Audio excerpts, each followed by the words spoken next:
Episode 9 is said to be full of twists and turns, as well as surprises in this movie by director J.J. Abrams and Chris Terrio. This is Mike Zero. If you guys are new to the channel, do make sure to subscribe to see future Star Wars content. Now, one of the characters that I'm honestly really looking forward to seeing a whole lot more in this movie is, of course, not just the character of Rey, but of course the character of Kylo Ren, and exactly what J.J. Abrams will be doing with those characters. And the reason why I'm looking forward to seeing those two on the big screen is because J.J. Abrams is actually taking these characters in totally different directions than ever before in the sequel trilogy and will be changing them drastically in this movie. Now, these past couple of weeks or so, we've been learning a whole lot more about this film when it comes to some of the set leaks, the set designs, the concept art, and storyboard descriptions, etc. One of which has all to do with one of the sequences that leads to a major hint and/or indicator of Rey's son/child being a part of the movie. Specifically, a description of Rey dressed in a black cloak, holding a different lightsaber design that appears to be a long hilt and quite possibly a double blade.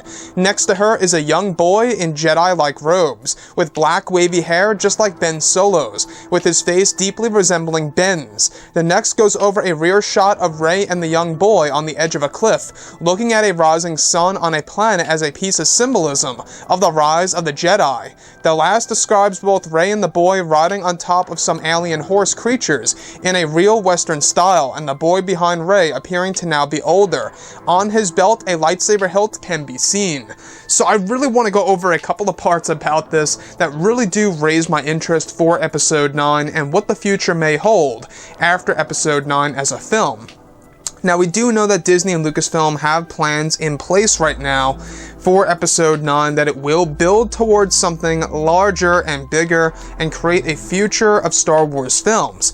So it's very much possible that there are going to be movies based after the events of Episode 9, chronologically speaking, that show us the new Jedi Order that was created by Rey, and quite possibly even, showing her, or showing us, the fans, the audience, the son and or child of that of Rey/Ben Solo.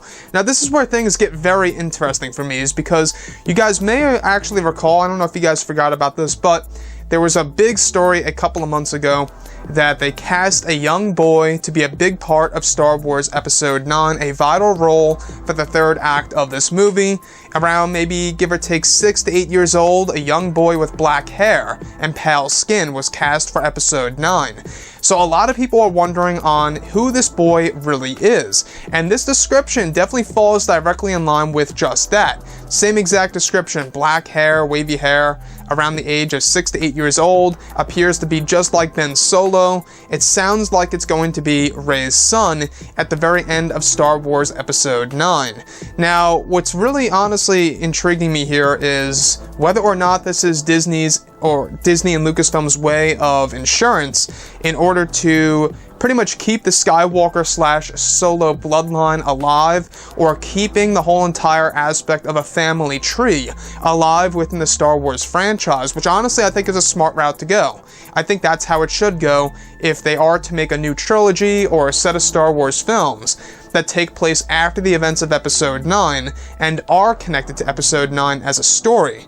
So, the other thing that I do want to go over is the mention of a new lightsaber on Rey's hilt. Now, it's described as a longer blade, more lengthier, I guess you could say, and this to me sounds like it's going to be a double-bladed lightsaber. So it's very possible that at the very end of this movie, there's going to be a massive time jump, give or take, let's say, maybe 3 to 5 years, where we do get to see the rise of the Jedi and the new Jedi Order that is actually led by Rey.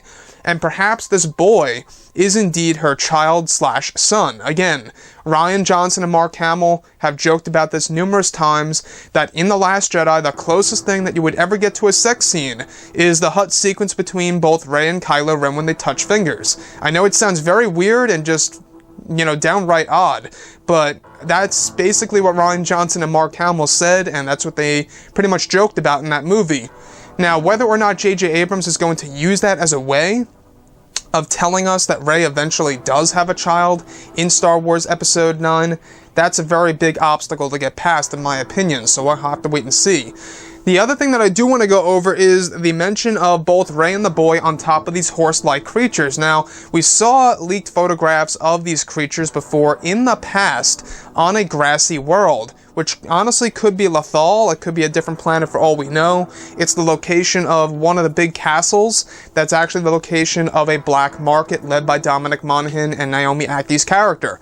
They could always, if they wanted to, revert to the family tree format in a Star Wars trilogy, continuing that Skywalker / Solo bloodline into a new war conflict. But would that honestly make it too old for the Star Wars franchise? You know, I feel like that at some point in time, the war conflicts should just end, and then they should just explore other war conflicts based in the past, like the Old Republic or something around those lines.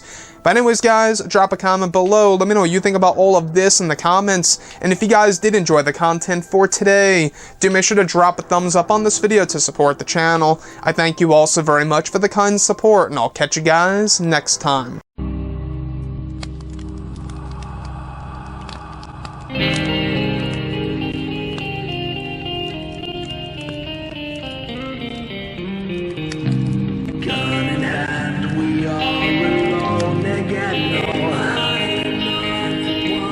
From night to morning.